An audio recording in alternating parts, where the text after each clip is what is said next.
realise that the man that I've been meeting for months murdered Emma Caldwell. She came from a really nice family, and her boyfriend just said to her one day, "I've got something that can help you with your grief," and that was heroin. I get a phone call from someone I'd never spoken to before, and he said, "I understand you're looking into the Emma Caldwell case." I said, "That's right, I am." Met Ian Packer for a coffee. I've never been in the presence of somebody who has been so angry in his demeanour and his just this seething rage that would sit underneath.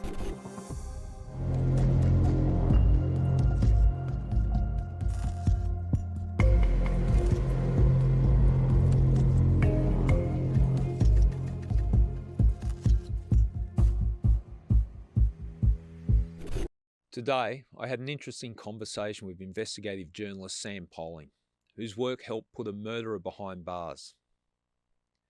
Sam interviewed killer Ian Packer, which led to his eventual arrest, and was later convicted of the murder of 27-year-old Emma Caldwell. Joining us from Scotland today, Sam took us right through the case, highlighting where the investigation went wrong and how her interview played a major role in locking up a predator. Now, just a warning up front, some of the things we discuss here will be confronting. A young woman's life was taken, and many other women's lives were destroyed by the actions of this serial predator. Packer was also charged with 33 other offences, in addition to Emma Caldwell's murder, against 22 women who had been raped or assaulted. We also talked about how investigations can go wrong and the role the media play in bringing offenders to justice by making police accountable for their actions. It was a confronting and shocking conversation, not just because of the nature of the crime, but also the failings of the police and the lives that were destroyed. Sam Poling, welcome to I Catch Killers. Thank you. It's great to have you on, and a friend of mine, a person that I got to know very well, Steve Keogh, contacted me and said, "Hey, you've got to speak to this lady. The work that she's done's amazing." And Steve, a former Scotland Yard a homicide investigator, and who I respect greatly, so that got me curious, and it led me to listening to your podcast and looking at a bit of the work that you've done. And the podcast I'm referring to, a 13-part "Who Killed Emma," I found it fascinating. So I'm really pleased we've got you here to have a chat about it today. Well, thank you for inviting me, and I'm glad you took the time to listen to it.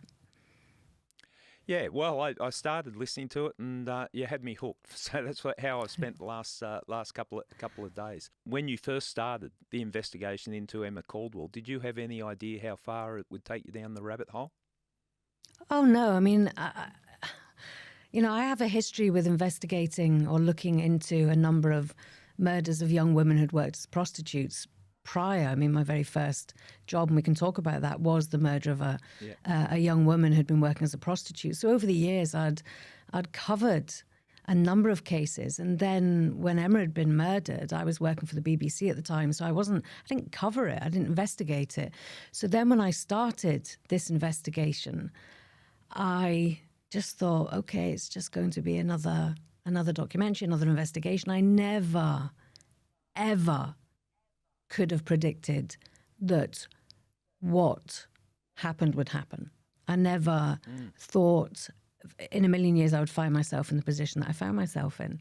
And as it slowly unfolded, and I hope you got a sense from the podcast that I genuinely did not know who the killer was, where the killer was, where we should be looking. I didn't know anything.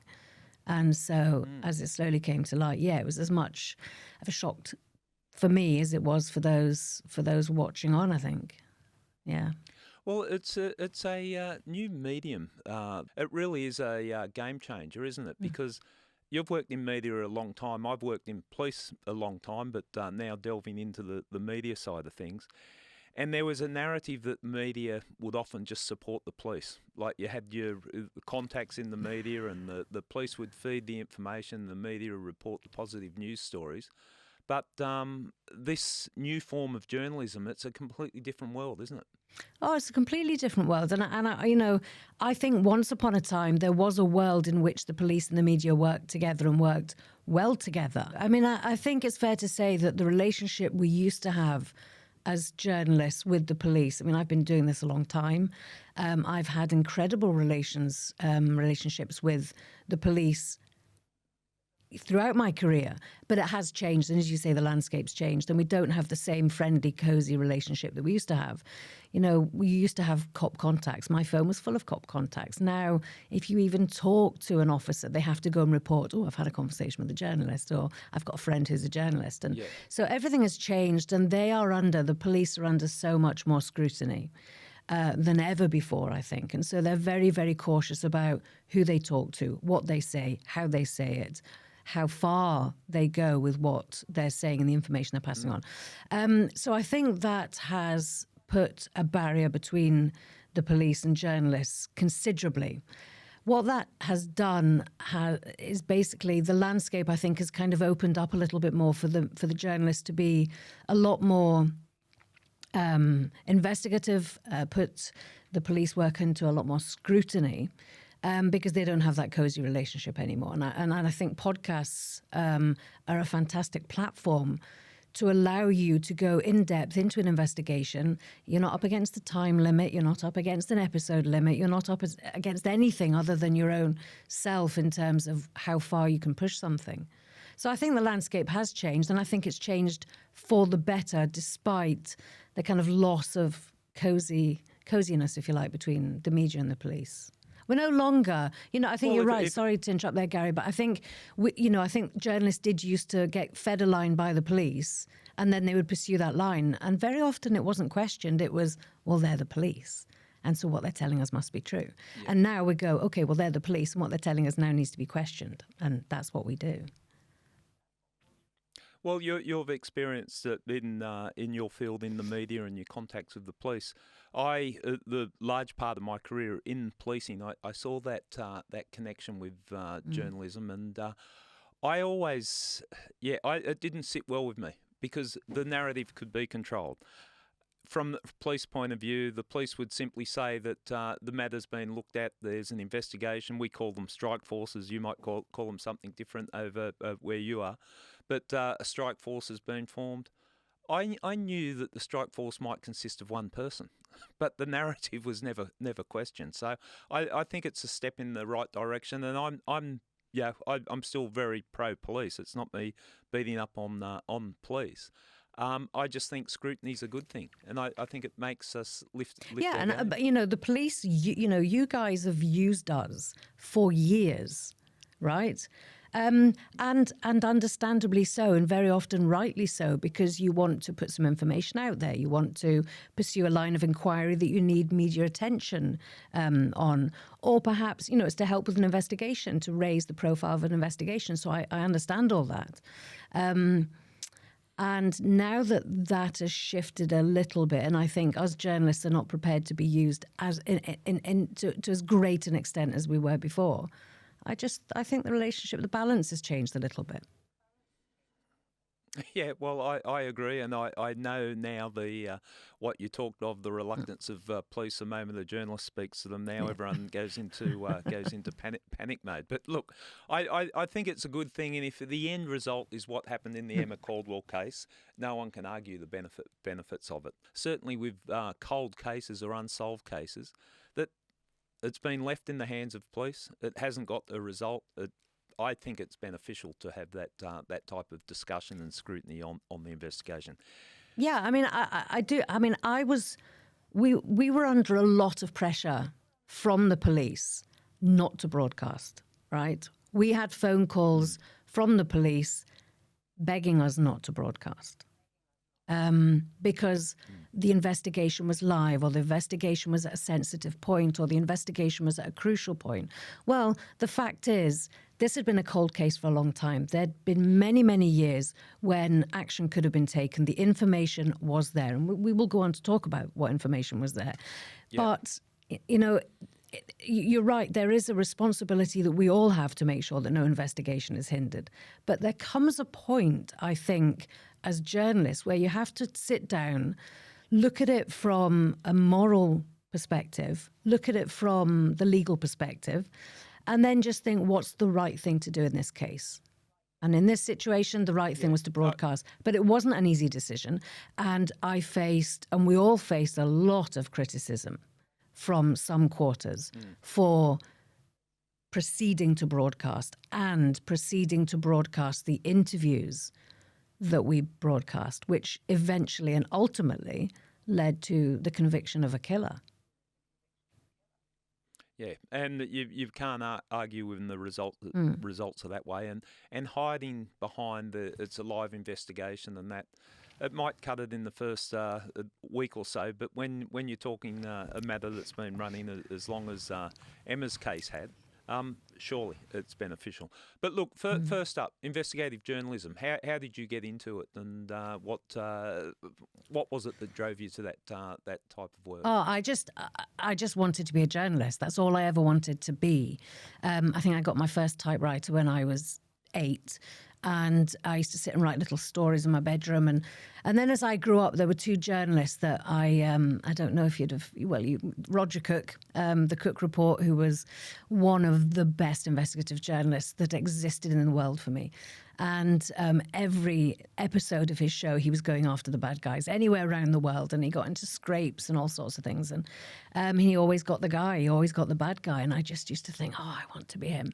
And then there was a woman journalist. She was the foreign correspondent for the BBC, Kate Adie. And I used to watch her and think, you are incredible. And I couldn't make my mind up which one I wanted to be because I knew I was going to be one of them. And I thought, well, I'm going to be Kate Adie because she's amazing.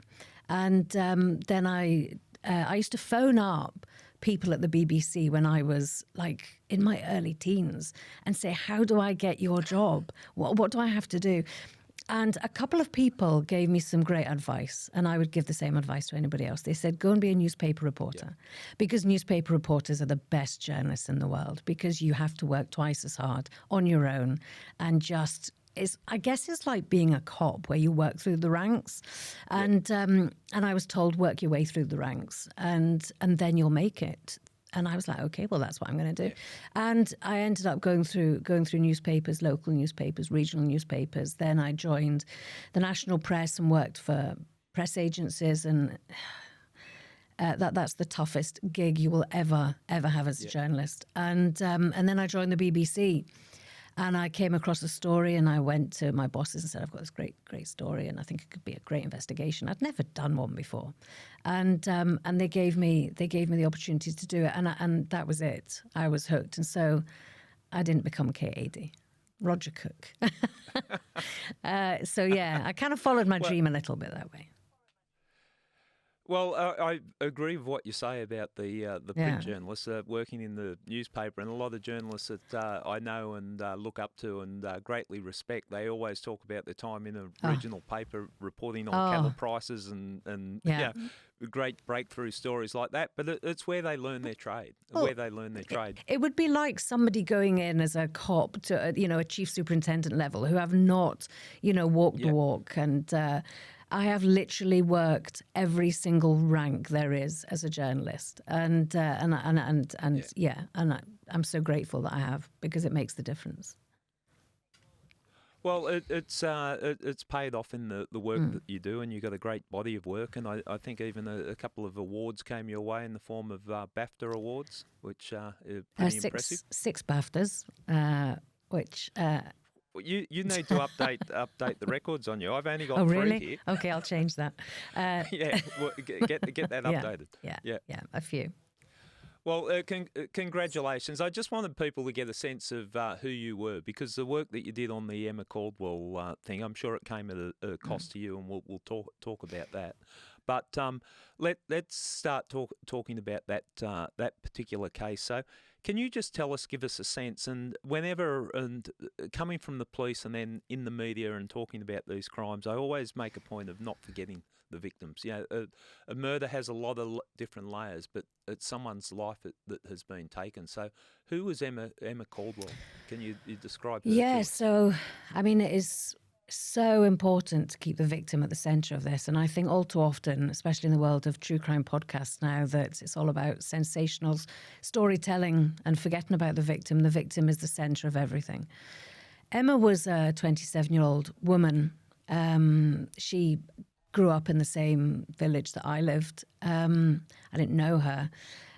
She came from a really nice family. Her mum and dad ran a pub. She had an older sister. She had a brother. She loved horses. She would go and help out at the stables when she could, go riding when she could.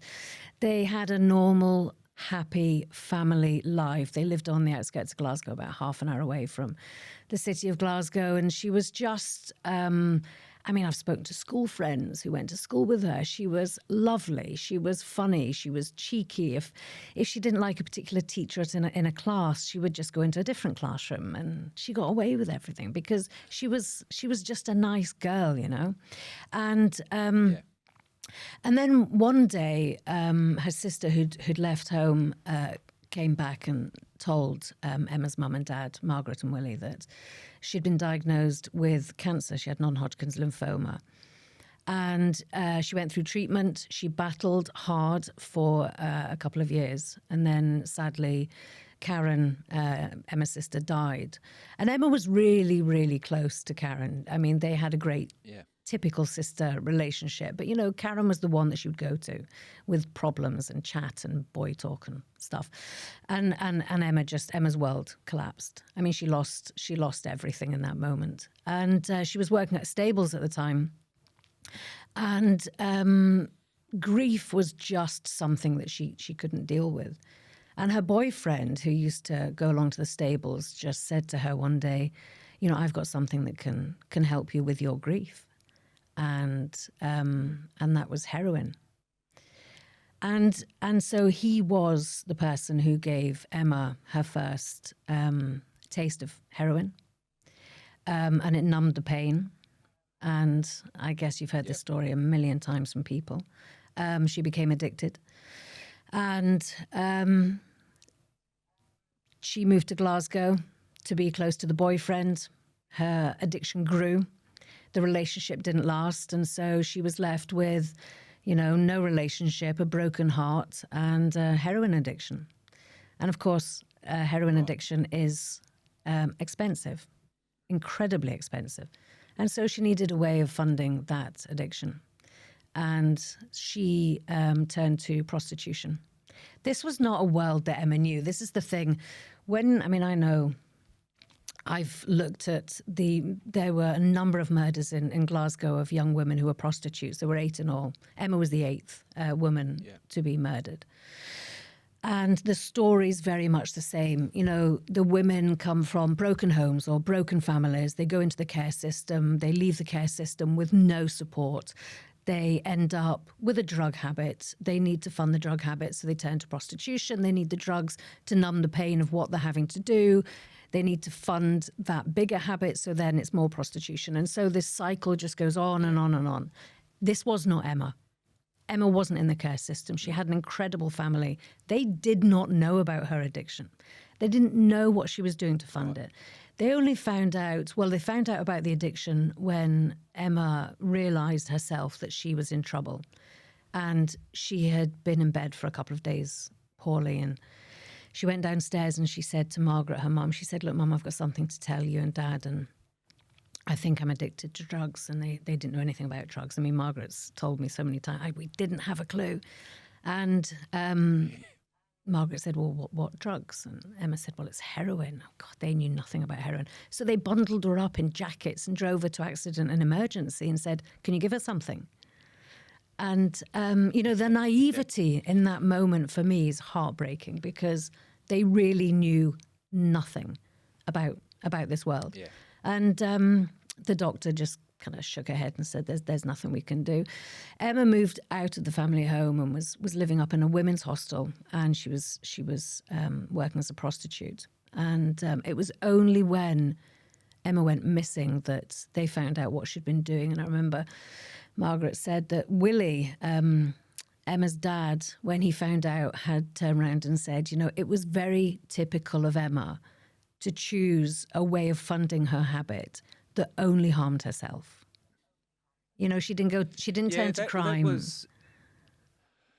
It was sad. I heard that mentioned in the podcast, and it's sort of a reflection of the type of girl that Emma was, and that's her father's take on it. It is a sad story that happens too often, and in that environment, and as a working girl on the streets of Glasgow, I would imagine it was a pretty.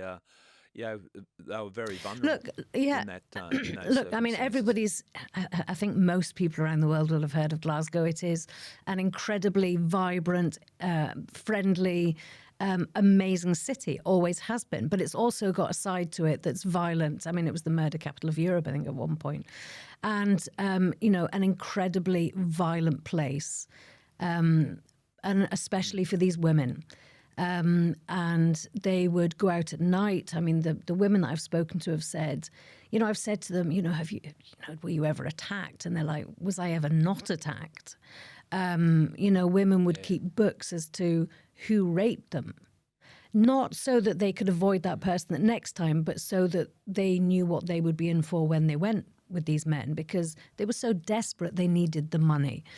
And they would work in an area of Glasgow, it's called the Drag. And Glasgow is a grid-like, the roads are set out in a grid. So up and down, left and right, and one-way system. And there's the Drag is like a rectangular, you can drive round.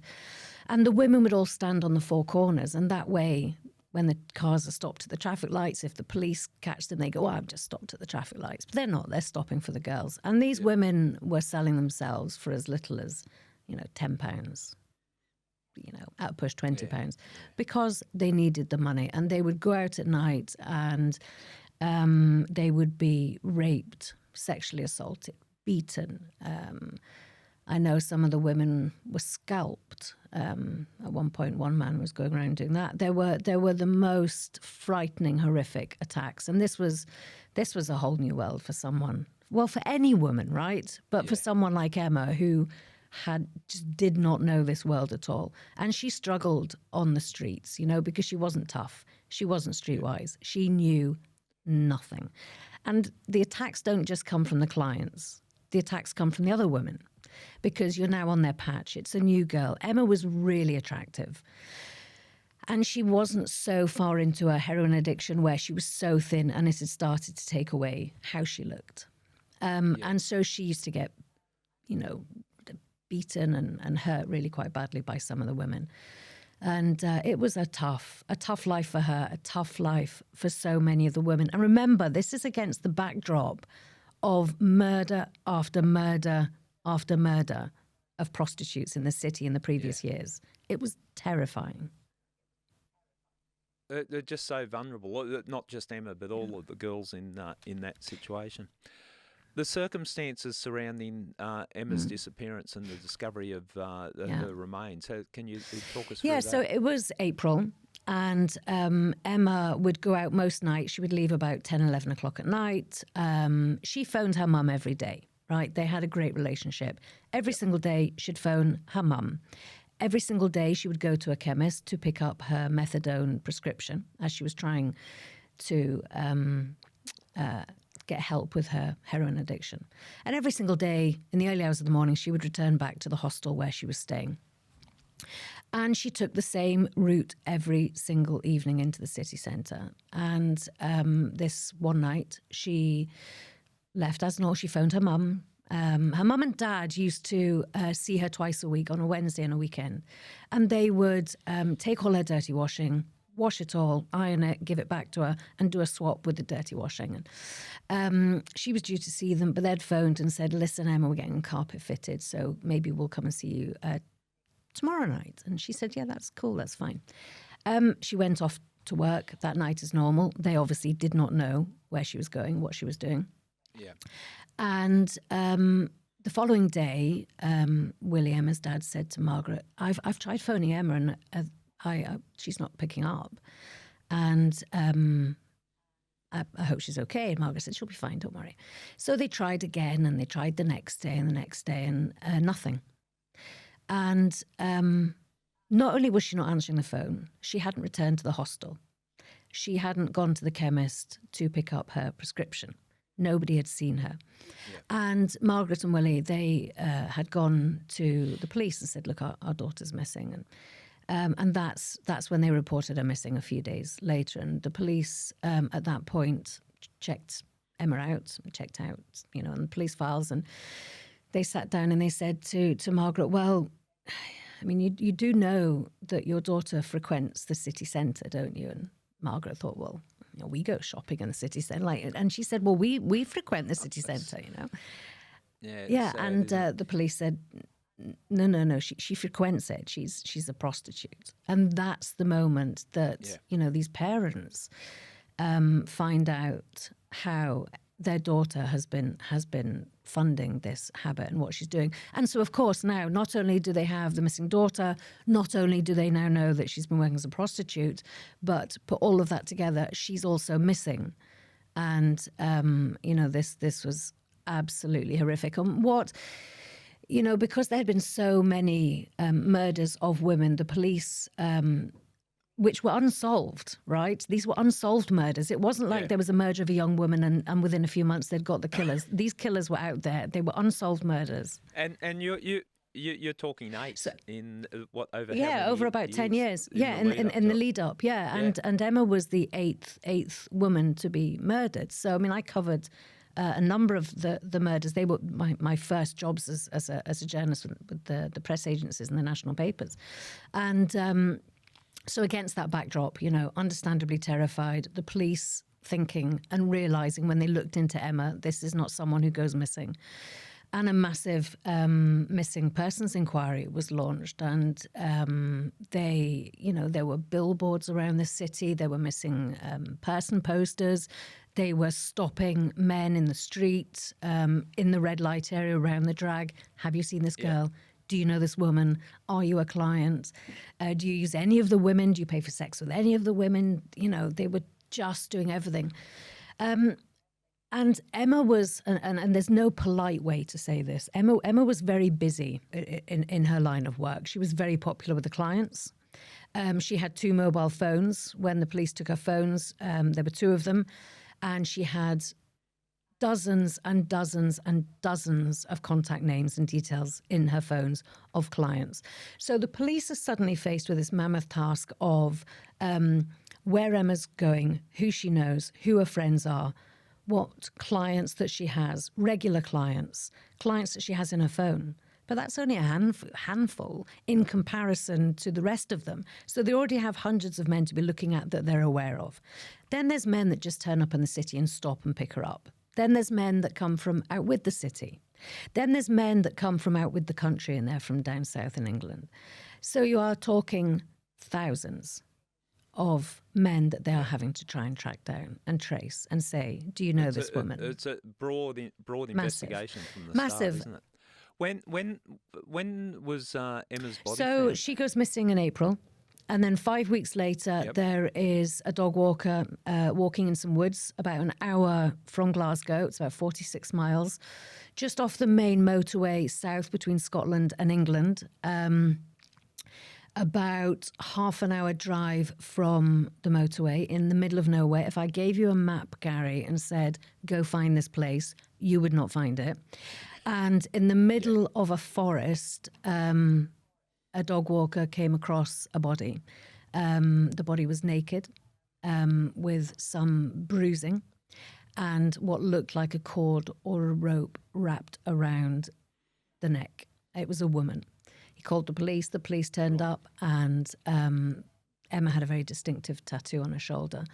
So from that and from other inquiries, it was the body was identified to be Emma Caldwell. So that was 5 weeks after she'd gone missing, and 5 weeks of one of the biggest missing persons inquiries that you could imagine. And that's where she was found. Strange, very strange location. None of the other women, and this was what was different, none of the other women who'd been murdered had been found like this. This was different from the off. Okay. The others, I assume, had been left at the scene or not as far away from the where they were the working. majority of women found in a car park, found in a lay-by, found in a bus stop, one beaten to death in a flat. But, lay-bys, car parks, where they worked. Yeah. And my understanding is that the cause of death was put down to strangulation. Yeah, I mean, the cause of death was strangulation. That wasn't revealed for quite some time. In fact, Margaret, the family weren't told for 2 years how Emma had died because it was deemed to be, well, you'll understand this specialist knowledge. So it was never really revealed how she died. But yes, she'd been strangled and her body, it was described as the deposition site, right? So everybody from the off was like, okay, so she's been taken there dead and dumped. And that was what we all thought and the world thought. Yeah. And now, your observation from the outside looking at the investigation, you said it was thorough. I picked up on billboards, posters and all that. It seems like a lot of resources went into the investigation. What was your assessment before you actually involved yourself in the investigation? You thought things were running along nicely? Yeah, I mean, having covered the previous murders of the women, they were resourced well. There was always a porter cabin put up in the on the drag. There was always a police porter cabin on the drag, and the women were always aware of the police presence, and that there were investigations. This one this grew arms and legs. This was a massive investigation, and from the outside looking in, it was well resourced. It was hugely resourced, and very quickly, within a few months, I can't remember the exact time frame, but not long after Emma's body's found, within the first 2 years, they had made arrests. They had found their suspects, and it was 4 Turkish men, and they had evidence to show that they believed the 4 Turkish men had killed Emma and deposited her body, kept her body hidden for 5 weeks, and then deposited her body down in these woods. And they were arrested and charged. And, well, that's it. Great. Going to trial. Everybody's happy. This was one of the successful cases. And that's how it would have been looked at publicly from there. Just the structure of an investigation team there. I'm aware of it, but just make sure we're on the same page. That you have a senior officer with specialist experience in murder investigation, and then the task force, as we call it here, or the investigation team, is comprised of specialist detectives and other detectives brought in from different areas, local detectives. Yeah, so you had the SIO was in place, and he was in charge of the investigation. And then what they did, they had, I think it was called mutual aid, where they brought in police officers from other police stations and policing areas to come in and help on the investigation. And that's how big this inquiry was. I mean, it was absolutely massive, and it was only when, within a very short amount of time, I mean, days, they got hold of Emma's phone. They realised that the last phone call that Emma's phone had made was to a Turkish man, who she had been a client of hers on one previous occasion. Her phone pinged at the mobile phone mast outside or round the corner from a Turkish cafe.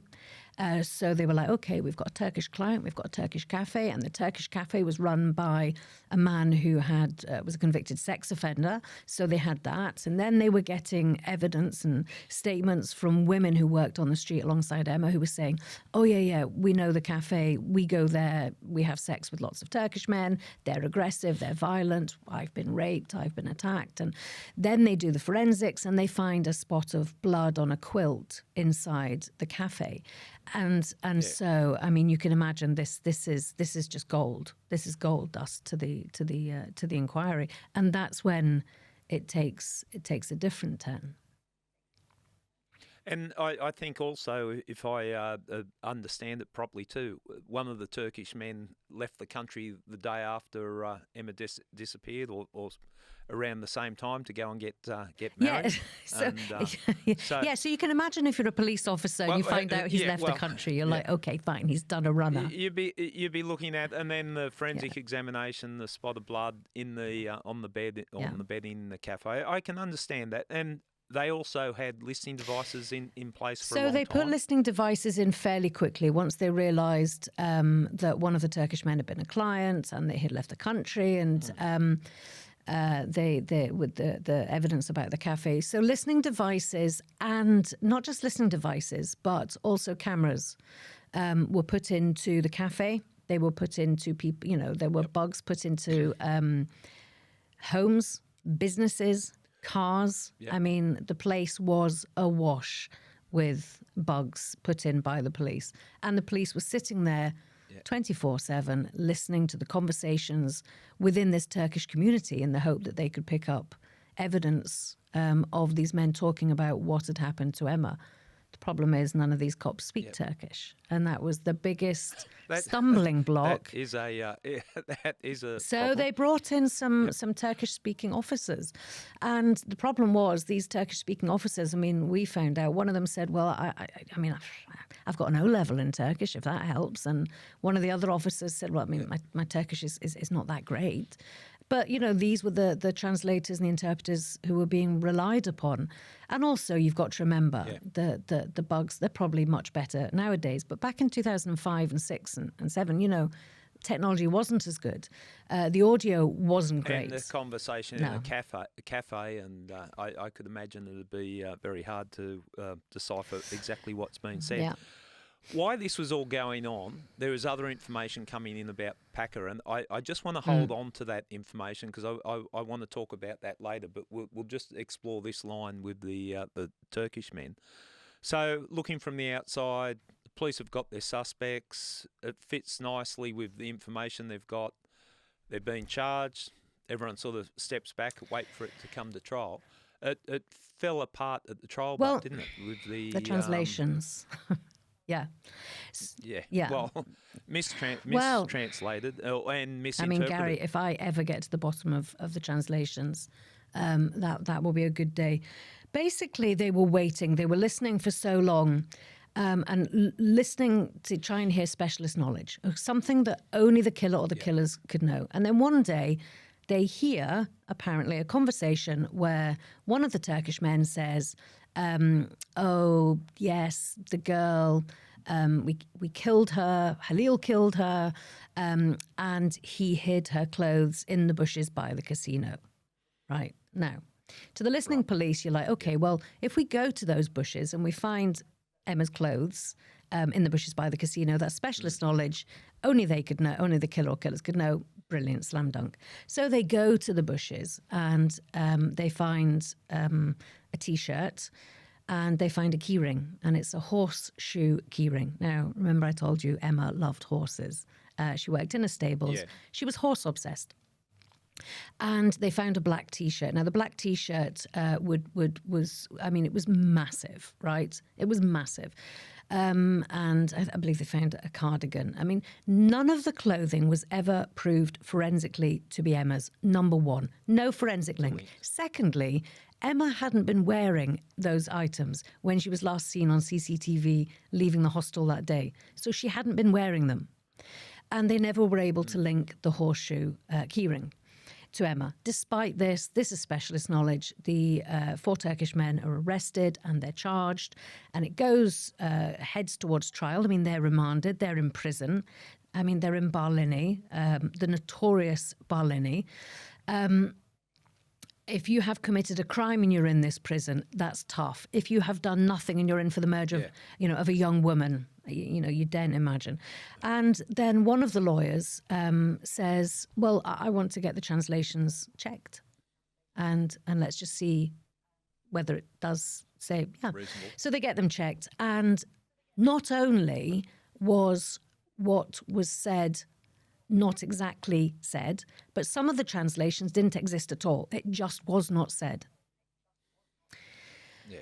So the case collapses. All 4 men are released, and that's it. Case goes cold. And so you have 4 men who've spent time remanded for a brutal murder, who are now suddenly told, well, that's it, off you go. They're not told you didn't do it, no charges against you.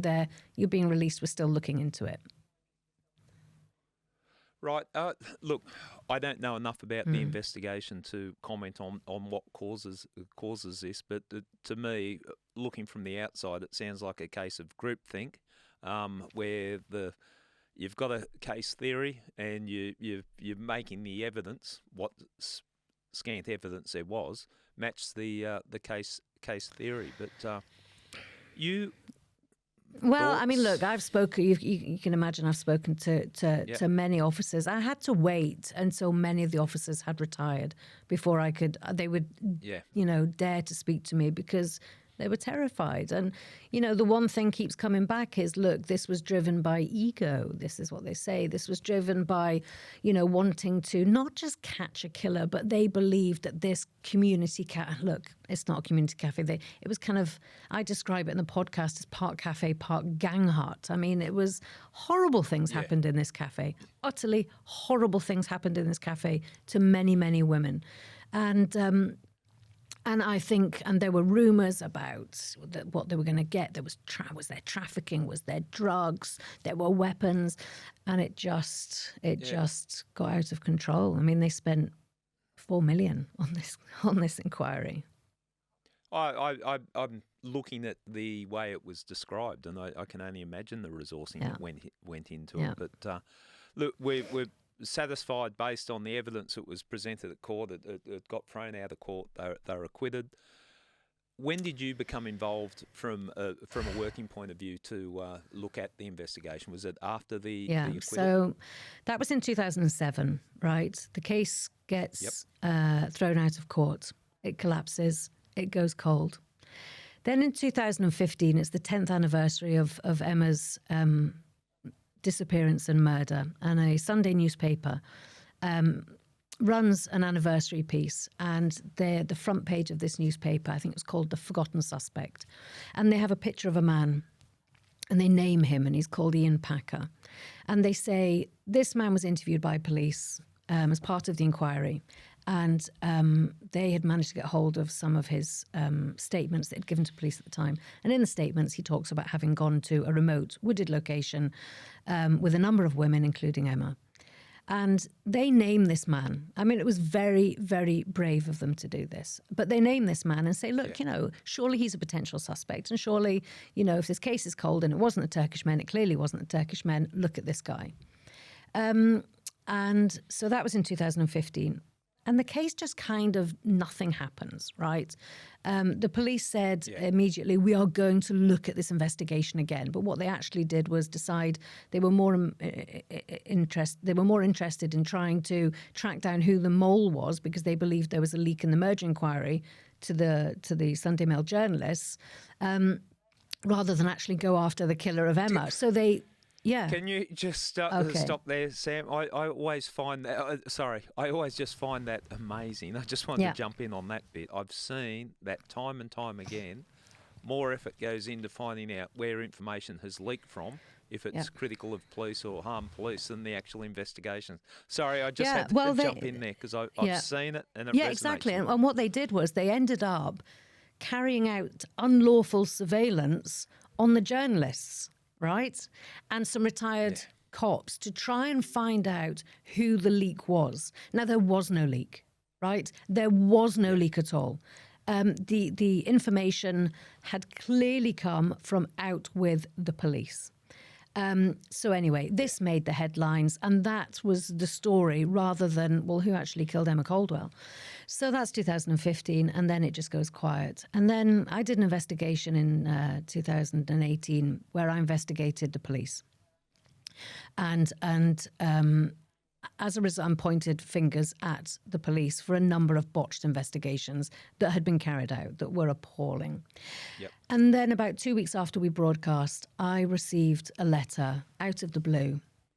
And like, nobody receives letters nowadays, do we? And I remember getting this letter with a stamp on it and handwritten. And I'm just being all excited, going, all right, great, a letter. And I only get letters like that from prisoners. Prisoners write to me all the time because of my job. And I was like, all right, okay, fine, but it's got a stamp on it. I'll have a look. And I opened this letter, and this letter is, there's a letter in there to the Chief Constable from a man called Ian Packer. Saying, I'm Ian Packer. I was questioned as part of the Emma Caldwell investigation, and I want to know what information you have on your system about me. And I'm sending a copy of this letter to the journalist Sam Poling, and just to let you know, right? So I thought, okay, this is very odd. Ian Packer, I know that name, Ian Packer. How do I know this name? I mean, honestly, Gary, it wasn't like I opened it and went, shit. Yeah. I opened it and went, I know that name from somewhere. And of course it was Ian Packer, and we'd mentioned him in the documentary that I'd just done, and I thought, all right, okay. Because I'd been looking into the unlawful surveillance and that kind of botched investigation. Yeah. So I wrote a letter back to Ian Packer and just said, hi Ian, thanks very much for your letter. A bit confused as to why you've sent me this, but why don't we meet up for a coffee? And here's my email address, and he emailed back and said, yeah, but it has to be off the record. I want your definition of off the record. And he was insistent, I want your definition. So I told him what my definition was of off the record and the kind of moral code by which we journalists work. And he said, okay, fine, let's meet for a coffee. And so that was early 2018. And I went and met Ian Packer for a coffee. He came with his girlfriend, he was strange. He was very nervous. He was very anxious. I've never been in the presence of somebody, and I've said this to a few people, even just, I've never been in the presence of somebody who has been so angry constantly in his demeanor and his just this seething rage that would sit underneath, and he would stare at me, and I used to say, look, are you okay meeting for this coffee? And he'd be like, oh, yep, and it'd snap out of it, and then slowly his face would sink back to this kind of just anger underneath, and he had such a powerful build. And I just remember looking at him and just thinking, God, you're a strange man. But he was open. He said to me, look, I was questioned by the police on a number of occasions. They at one point thought I did it, and I didn't do it. And, the consequences of being questioned by the police and the consequences of the 2015 newspaper article where it pointed the finger at me and said I was a suspect, it's ruined my life. I've lost my business. People point fingers at me in the street. They call me murderer, and this has destroyed me. And I want compensation, and I want to find out what the police have got on me, and I'd like your help. And I said, well, okay, well, I don't know anything about the case. And I didn't. I knew what the public had read. Yeah. And I said, okay. And I remember his girlfriend. I mean, Gary, you will probably, I think, be the same. It's very often not the person, the target that you're interested in. It's who they surround themselves with that gives you the most clues. Most definitely. Yeah. And his girlfriend was articulate, intelligent, forthright, like a dog with a bone. And she said, listen, I have asked Ian, did you kill Emma? And I would know if he did. I would know. I have never let this drop, and I know he didn't, and that's why I'm standing by him. And, we want your help. And so that was the first of many meetings between myself and Ian Packer. And I said to him, all right, well, I'll look into the investigation. I'll look into the police investigation, because he said, look, the investigation was corrupt. The investigation was wrong, and they targeted me, and definitely wasn't me, and it was definitely the Turkish men, And I didn't know anything about the Turkish case, so I was like, all right, okay, well, fine. Right. Because look, Gary, and you will know this again as well, to arrest and charge one wrong man is a mistake, right? To arrest and charge 4 wrong men, That does not happen. It has not happened for many, many years. You know, we're talking Guildford 4, Birmingham 6 days, right? Well, they're the two other cases that come to mind. Like, grab a group like that. So I'm sitting with this guy who has approached me, who has been open and honest to me and said, I was questioned. Yes, I knew Emma. Yes, I used Emma. I paid her for sex. I used prostitutes. Ask me anything you like and I will tell you the truth. Anything about that life, anything about the police investigation where I'm concerned, and I will answer your questions. But you need to look into the case. And I said, okay, fine.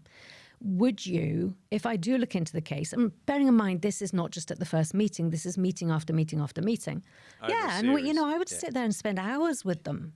Hours with him. You know, I'm into motorbikes and he's into motorbikes. So we would go off for half an hour talking about motorbikes or dogs and, you know, his dog, and, you know, we'll just talk about stuff. And, you know, we'd text and they'd go on holiday and text, and, you know, we're not friends, but, you know, he's a good contact at that point. And so I said, okay, I'll look into the case. And eventually I said to him, look, right, because I'm thinking it must be the Turkish men, and the police, they had it right, because they're not going to get it wrong, are they? 4 times.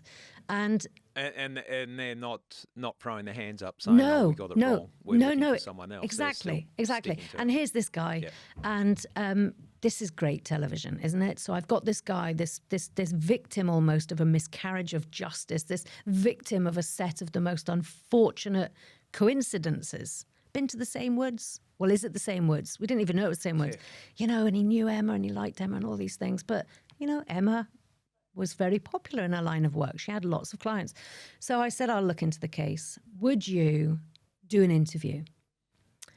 And I will then go away and investigate everything and get you back and show you what I've got. In my mind, thinking, well, I'm going to be confronting him with, okay, we've discovered the police said this and the police did that. And, you know, so, and he said, absolutely, Sam, whatever it's going to take, that's what I'll do. And then I go on holiday, by coincidence, to Turkey.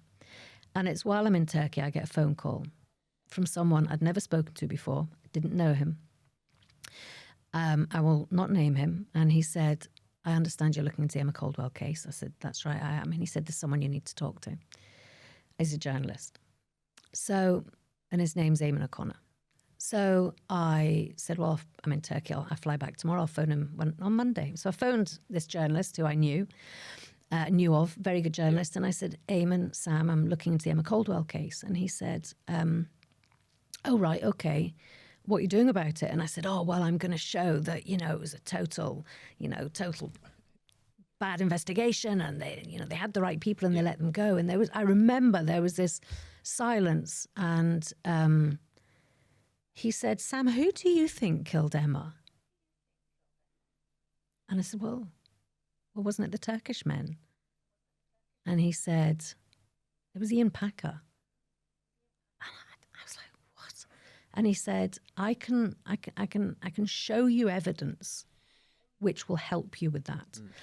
And so, to cut a very long story short, we met up and he showed me evidence which was same evidence that the Sunday Mail had. And these were relating to the statements that Ian Packer had given. When I read through the statements, which I'd never seen before, I started to notice things which I hadn't noticed before. The women that he was seeing, the women he was paying sex for, how he would attack them. They would describe, because I managed to find and get information from women at the time who'd been attacked. They would describe certain jewellery that this man would wear. When I met with him, he wore the same jewellery. And I started to look into the location of where Packer said that he took women, and it was the exact same location where Emma's body was found. And so you started to have this jigsaw that was being put together in my head, and I'll never forget sitting there looking at this stuff and reading about his jewellery and reading about the location and reading about things that he was describing to the police that I knew had happened, because I'd spoken to the women involved. So I had all the pieces of the jigsaw at that point. And I just remember sitting there in utter disbelief thinking, okay, you have been lying to me this whole time. This whole time. And I'm not someone who you can lie to easily. Like, I mean, if you tell me you didn't take the last biscuit, Gary, I promise you, I will hunt you down until I can prove you took the last biscuit, right? And you're lying. And he had been, look, I knew that he wasn't going to be telling me the whole truth and nothing but the truth. But the fact he had come to me, the fact he was being open and approachable, the fact he was just constantly wanting this contact. And I just slowly began to realize that not only had he, there was an attack on Emma behind some billboards in Glasgow, actually about a couple of 100 yards from where I'm sitting today. And she had been raped by a man, and it was described, his van was described and everything. So I suddenly realised, putting the jigsaw together, it was Ian Packer who'd raped Emma before she goes missing, in the months before she goes missing. I then realised that this man is also responsible for a number of rapes of women. I then realised he's responsible for a number of abductions of women. I then realised he's responsible for a number of women being taken to a remote wooded location, which sound very similar to the one where Emma's body was found. And then I discover that he had taken Emma to those very same woods on 6 occasions prior to her murder. So in a split moment, I realised that the man that I've been meeting for months is a rapist, a violent, aggressive man who has raped and murdered Emma Caldwell. And that's a moment that you don't forget. And then remember, I still have to meet this man. I still got to interview him, and I've still got to go away and do a full investigation. And part of the evidence that I was finding was after we did the first interview. So when I did the first interview, I knew it was likely that he had killed Emma. Not 100%, but most likely. I knew about some of the attacks. Instinct. I didn't know everything. So I did the first interview with him, and that interview was about 2.5 hours long, I think. And I put everything to him. Look, I've seen your statements. You told the police this. Did you know Emma? Had you been to the woods? No, you'd never been to the woods. Okay, well, you told the police that you had. Oh, well, they bullied you. Okay, fine. And the story that he came out with was, I was being bullied by the police. Yes, but Mr. Packer, you actually took the police down to the woods where you took all the women, including Emma, and it was the deposition site. Oh, well, that was just, the police took me there. I never took them. It's coincidence. And this back and forth for 2.5 hours. And he went from being a victim, crying, to being angry, to being, empathetic to Emma, and to being frustrated with how it's affected his life. I mean, every emotion in that interview from him. But it wasn't him. He didn't do it. It was not me. I was not there. End of. And at the end of that interview, I said, look, I'm going to go away and investigate all of this, everything that you've told me. And I'm going to get you back for a second interview if that's okay. And I'll put everything I found to you. And he says, no problem. And I said, if I have to point the finger at you, I will point the finger at you. And he says, fair dues, no problem. And that was it. And that's when I started to really look into it. And that was when I started to realise the extent of who he was and what he'd done. Okay, it's quite frightening, all the information that was available there. Yeah. All of it. Yeah, that it was there, but the proper weight wasn't placed on it. You did the second interview. The second interview was played on the documentary, I believe, and after that generated other people coming forward. That resulted in. Yes, well. So what we did was, we then, at this point, we were making a documentary. This interview with Ian Packer was for a documentary, and in the documentary, so we got him back for the second interview, and obviously you've got to remember, you've got to imagine he knew nothing about what was coming his way for that second interview at all. He had been away on holiday. I got a text on Christmas Day saying, "Merry Christmas, sweetie. I hope you get all you wish for." And I started to realise there was a bit of a fascination that he had with me. And from the texts, from that kind of level of contact, and all the while uncomfortable, thinking, right, okay, as soon as he gets back, I've got to do this confrontation. Get him back for the second interview, and I meet him outside the building, and I says, "Are you okay?" And he says, "Yeah, I'm so excited. I can't wait to hear what you found out." And I take him into the room, sit him down, and I just said, I said I'd get you back, and if I was going to point the finger, and he said, "That's absolutely fine." I said, "You've not been telling me the truth. I think you're a violent man. I think you're a sexually violent man, and I think you're a rapist. I think you killed Emma." And in that moment, you see his face. Yeah. The oxygen just leaves the room. It's drop the pretense. It's horrific. I mean, it was horrific. And I remember the producer saying to me beforehand, right, we'll need to make sure that, he's let's not use a radio mic, let's use a line mic, so that if he tries to run away, like he's tied to the equipment, all this stuff. And I said, "Listen, good. I'm Good, telling you now, this man is not leaving. He will not leave. He will stay. Yeah. I know him. He will stay to the bitter end." Yeah. And Gary, he would not leave.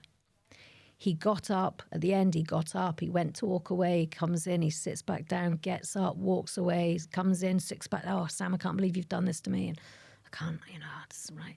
And at one point, after I've accused him of everything, he kind of sits down and he leans forward and he says, "Does this mean we'll no longer be in touch?" And I get a sense of what you're going through. I said, there. "Well, no, we will no longer be in touch. I will be in touch to let you know when the programme's going out. But other than that, no." And anyway, eventually we had to get a security guy to escort him out the building because he just wouldn't leave. And so that was the documentary. So that was the first documentary called "Who Killed Emma" that was broadcast.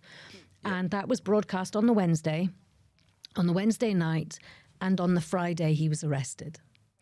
And the film had to come down. But he was not arrested for murder or any of the offences which we had exposed him for. He was arrested because he had attacked his girlfriend, the one that I had been meeting with him. And unbeknown to me, throughout the entire time I was meeting them, he was being violent behind closed doors with her. Yeah.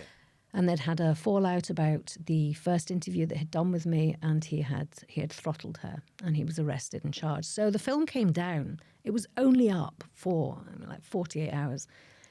And then we had the podcast, which we worked on. And so, long story short, once that case went through court, we were allowed to put the documentary and the podcast back up, the first 8 episodes.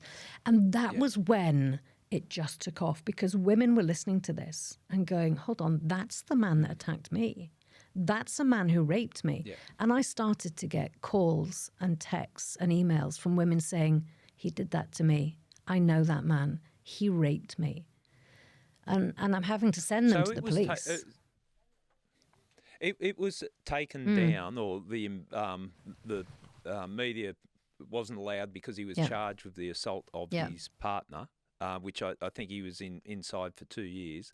After that court matter finalised, that's when the documentary and the podcast could air so again.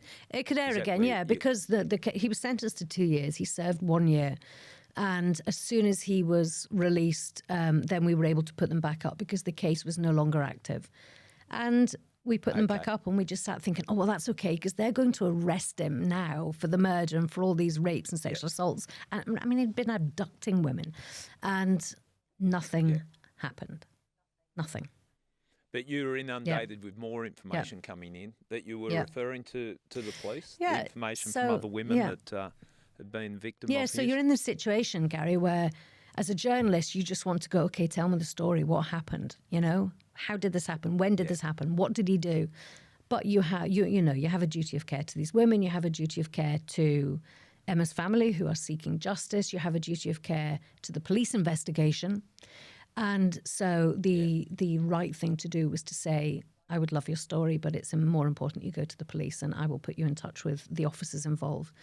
And some of the women I never found out whether they did or not until I saw the charge sheet. And I was like, God, you went, you did it, well done. You know, I would not find out. Other women, I drove them to the police station. One woman I took to the police station, she wouldn't give her statement unless I sat in the room with her. You know, it was just difficult. So, I can imagine how difficult. You are really you're embedded in the whole investigation. Look, it's not giving away we know the end result of it. He was convicted at trial. I will talk about that in the second part. I'd like to finish the podcast here and say, look, he got convicted and we all lived happily ever after. But what has blown me away, disappointed me, was the information that the investigators, the people leading the investigation, had on Ian Packer during the course of the investigation, when the whole Turkish line of inquiry was being followed up, and then the fiasco at court with that, and the impact that has had on so many people, and the way the information came to you. And I was listening, and it was sort of the last 4 parts of the podcast, and I'm thinking, okay, well, I've seen this, interesting investigation. But from a homicide detective's point of view, I was just so disappointed with some of the things that were missed in that investigation. And, you know, I think we talked before we're mic'd up that there might be a public inquiry. There's been calls for a public inquiry. These type of things just shouldn't happen. No, I mean, there will be a public inquiry, I'm sure. Well, they've said there will be a public inquiry. I think if the story finished there, it's bad enough. But what we then went on to discover, it's just worse than you could possibly imagine. Yeah. And the people's lives and the further victims, all sorts of things. But we'll talk about that when we get back to part 2. So we'll just have a short break.